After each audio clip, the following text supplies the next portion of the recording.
కథ సరస మధురిమలు. రచయిత రైటర్ విక్రమ్ సామ్రాట్ గారు. సాయంత్రం 5 దాటుతోంది. సుచరిత స్నానం చేసి బెడ్రూమ్ లో చీర కట్టుకుంటోంది. భర్త 6 గంటలకు గాని ఆఫీస్ నుండి ఇంటికి రాడు. ఈ లోపు తయారయ్యుంటే అతను వచ్చిన వెంటనే పెళ్లికి త్వరగా బయలుదేరవచ్చునని అనుకుంటూ సుచరిత చీర కట్టుకుంటోంది. ఇంతలో ఆమె చంకల్లో నుండి 2 చేతులు వచ్చి ఆమె వక్షోజాలను అందుకునేసరికి ఉలిక్కిపడి వెనుదిరిగి చూసింది సుచరిత. నవ్వుతూ గట్టిగా వెనుక నుండి భార్యను వాటేసుకున్నాడు మదన్. పూల చెండును తాకినట్టుగా ఉందతనికి. అప్పుడే వచ్చేశారేం? ఆశ్చర్యపోతూ అడిగింది భర్తను. ఏం తొందరగా రాకూడదా అంటూనే ఆమె నుండి చీరను తీసేయబోయాడు మదన్.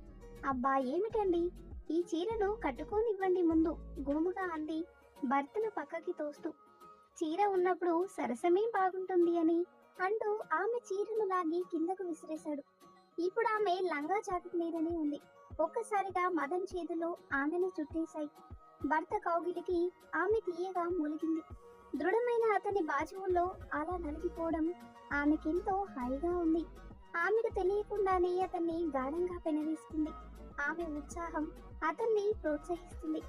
అతని పెదవులు ఆమె పెదవులను కసికొద్దీ అదుముతున్నాయి.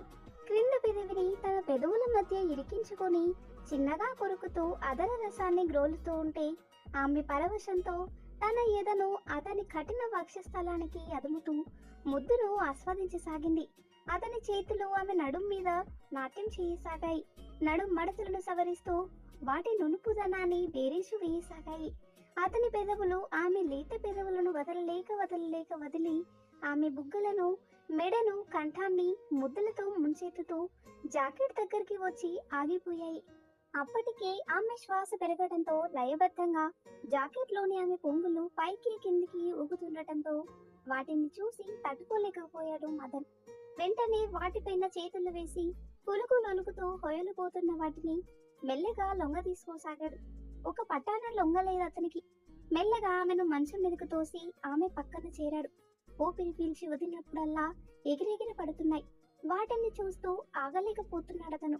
రండి అంటూ తన మీదకి లాక్కుంది సుచరిత. సుడిగాలిలా ఆమెను ఆవరించాడు. సుతారంగా ఆమె శరీరాన్ని నీటితో ఆమెలో అగ్నికీలలు రేకెత్తించాడు. ఆమె శరీరం ఉద్రేకంతో ఉవ్వెత్తున ఎగిసిపడసాగింది. మదన్ కామశాస్త్రాన్ని చదివిన రసజ్ఞుడు. ఎప్పుడు ఒకే పద్ధతిలో కాకుండా రకరకాల పద్ధతిలో శృంగారాన్ని ఆస్వాదిస్తూ భార్యను సంతృప్తి పరుస్తుంటాడు. 3 నిమిషాల్లో ముగించే ప్రక్రియ కాదు శృంగారం అంటే. అణువణువులో కోర్కెను రగిలించి ఇష్టమైన రీతిలో ఇష్టంగా సంతృప్తిగా శరీర దాహం తీర్చుకోవడమే శృంగారం. ఆ విషయం బాగా తెలిసిన మదన్ ప్రస్తుతం భార్యకు నఖక్షతాల గురించి వివరిస్తున్నాడు. శృంగారంలో పాల్గొన్న ప్రతిసారి కొత్తగా రసాస్వాదన చేస్తాడు. శుచి, ఈరోజు నఖక్షతాల గురించి తెలుపనా అన్నాడు ఆమె జాకెట్ను ఆమె నుండి వేరు చేస్తూ. నిన్న దంతక్షతాల గురించి చెప్పి ఒళ్ళంతా కొరికి పెట్టారు. ఈ రోజు నఖక్షతాలంటున్నారు.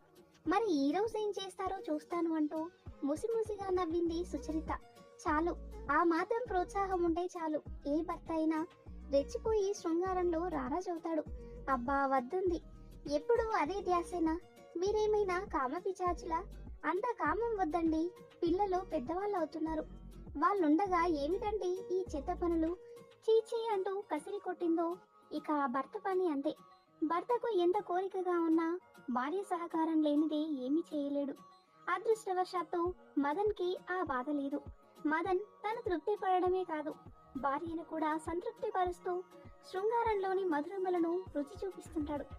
నఖక్షతాలు 8 ఆకారాల్లో ఉంటాయని వాత్సాయనుడు చెప్పినట్టు తెలుసు. వాటిని ప్రాక్టికల్ గా చేసి చూపిస్తానంటే ఓకే అందే నవ్వుతూ సుచరిత. వాత్సాయన కామసూత్రాలను ప్రతి భార్య భర్త విధిగా చదవవలసిన పుస్తకం. భౌతిక శాస్త్రం, రసాయన శాస్త్రం తెలియకపోయినా నష్టం లేదు.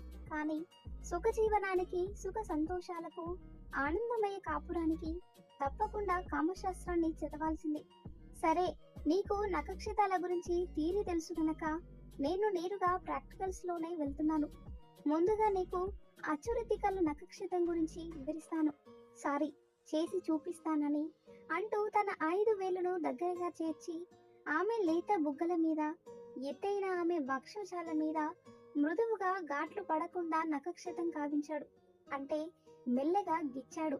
అంతే, అతన్ని గుల్ల స్పర్శలకు ఆమె శరీరం గగుర్పాటుకు లోనైందా క్షణంలో. కొత్త అనుభూతికి లోనైందామె. ఇప్పుడు వ్యాగ నమికం, నఖక్షితం ప్రయోగిస్తున్నాను అంటూ మదన్ భార్య గుండ్రటి స్తనాల మొనల మీద బంకరగా వయ్యారంగా గిచ్చాడు. ఒక్కసారి ఉవ్వెత్తున లేచిపడిందామె. మరి అర్ధచంద్రాకార నఖక్షితం ఆసక్తిగా అడిగింది సుచరిత. దానికే వస్తున్నా డియర్ సుచి అంటూనే ఆమె కంఠానికి అటూ ఇటూ ఆమె మృదువైన వక్షోజాల అంచు భాగంలో నఖక్షితాలు చేశాడు. అప్పుడు ఆ భాగాల్లో అర్ధచంద్రాకారం ఏర్పడింది. అది అర్ధచంద్రాకార నఖక్షితం. ఇప్పుడు మండల నఖక్షితం అంటూ మదన్ ఆమె కంఠానికి ఇరువైపులా చనుల మీద గిచ్చి అర్ధచంద్రాకార నఖక్షితం చేశాడు. అదే మండల నఖక్షితం. అబ్బా, మెల్లగా అంది సుచరిత ఆ గిచ్చులను తీయగా ఓర్చుకుంటూ. సుచి, ఇప్పుడేమో మయూర పథకం గిచుడు గిచుతా అని అంటాడు. కొద్దిసేపు ఆపండి మీ గిచ్చులు అంది అతన్ని తన మీదకు లాక్కుంటూ. నొప్పిగా ఉందా ప్రియా అన్నాడు ఆమె పెదవులను మెల్లగా అందుకుంటూ. ఇప్పుడు నేను మీకు ముద్దుల్లోని రకాలను రుచి చూపిస్తా అంటూ భర్త కింది పెదవిని తన పెదవులతో బంధించింది. ఇది సమచుంబనం కదా, మరి తిరిగి చుంబనాన్ని చూపించవా ఆశగా అడిగాడు భార్యను. అలాగే అంటూ తన రెండు పెదవులతో భర్త పెదవులను అందుకొని గట్టిగా చుంబించింది. అంతేకాదు, అతని పెదాలను నోటి లోపలి తీసుకొని మరీ ముద్దాడింది. అదే తిరిగి చుంబనం అంటే. ఇక వారిలో మాటలు కరువయ్యాయి. ఇద్దరు ఒకరి పెదవులను ఒకరు పోటాపోటీగా చురుకోసాగారు. అలా మంచం మీద అటు ఇటు పొర్లాడారు, కింద మీద పడ్డారు. ఆ ముద్దుల పోటీలో తనే విజేత కావాలనే ఆరాటం ఇద్దరిలో. అతని చేతులు మాత్రం ఆత్రంగా ఆమె శరీరాన్నంతా నలిపేయసాగాయి. కొద్దిసేపయ్యాక అంది సుచరిత, ఇక ఇప్పుడు మిగతా నఖక్షితాల్ని ప్రయోగించి చూపండి అంది వెల్లికిలా పడుకుంటూ. అలాగే మై డియర్ హనీ అంటూ తన రెండు చేతి వేలను ఒకటిగా చేర్చి భార్య రెండు చనుమూరల మీద ఆవించి కుచాగ్రాల చుట్టూ నఖక్షితాలు గావించాడు. అంతే, మధు అంటూ సుచరిత భర్తను హత్తుకుపోయింది. ఆ నఖక్షితం ఆమె నరాల్లో వేడిని పుట్టించింది. ఇక ఆమె ఆగదలుచుకోలేదు. ఇక పైకి రండి అంటూ భర్తను రెండు చేతులు చాచి ఆహ్వానించింది. క్షణం ఆలస్యం లేకుండా ఆమె మీదకు వాలి ఆమె కన్నుల మీద ముద్దులు పెట్టాడు. ఆ తర్వాత ఆమె ఒళ్ళంతా తన ముద్దులతో పులకింపచేశాడు. ఎగిరెగిరి పడసాగింది అతని గుబురు మీసాలు గుచ్చుకుని. మెల్లగా ఆమె భర్తను తన మీదికి లాక్కుంది. నిలువెల్ల ఆమెను ఆక్రమించుకున్నాడు మదన్. పెళ్లికి వద్దంటావా అడిగాడు మదన్. ఇంకెక్కడ పెళ్లి, ఇప్పుడు టైం ఎంత అయిందో తెలుసా అంటూ గోడ మీదున్న వాచ్ కేసి చూపించింది. టైం 8ని చూపిస్తుంది. పెళ్లి బస్సు 7 గంటలకే వెళ్ళిపోయి ఉంటుంది. పెళ్లి క్యాన్సిల్ అంటూ ఆమెను తన మీదికి లాక్కున్నాడు మదన్, మరో క్రీడకు సన్నద్ధమవుతూ. ఈ స్టోరీ మీకు నచ్చితే లైక్ చేయండి. ఇలాంటి మరిన్ని ఇంట్రెస్టింగ్ స్టోరీస్ కోసం ఛానల్ని సబ్స్క్రైబ్ చేయండి. Thank you.